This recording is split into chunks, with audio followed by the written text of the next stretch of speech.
Hello. हाँ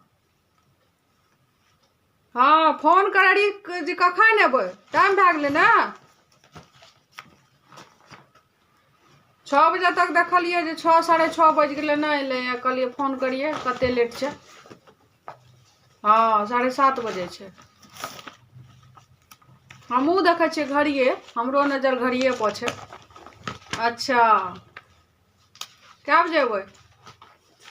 किया कौन काज छै 9 बजे जेबै? घर में सब्जी तब्जी नहीं है, खाना पीना नहीं बनता है कि?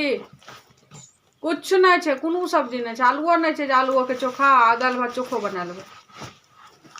नहीं, कोनो सब्जी नहीं छै। कहलौं ने आलुओ नहीं छै। दिमाग खराब हमर नहीं करू, पगलाबू नहीं हमरा, कह देलौं रे।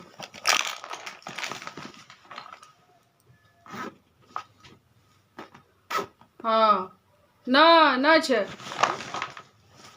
सुनू हमर गप सुनू पहले। अहाँ हमरा सब्जी सब सामान पहुँचा दियो। अहाँ 10 बजे रात आयब, हमरा उस टेंशन नहीं छै। किया तो बच्चा सब भोरे स्कूल जाए छै, खाना पीना सबेर बनबै, बच्चा सबके सुता देबै, तो अहाँ 10 बजे 12 बजे रात के आब, ओइसे नहीं छै टेंशन। एक चुप नहीं, कते हल्ला करे छी, कनिटा शांत रह ने। क्या के भर दिन पगला के राख दै छै ई सब। अहे के करम सब जे आरो के रहते। हाँ बाप रे, बच्चा सब की लेते हैं, की लेते बच्चा सब? बाप रे, की लेबी गे? की लेबी? बाप पूछे छो किछो लेबी की लेबी? आँय? अच्छा ठीक छै,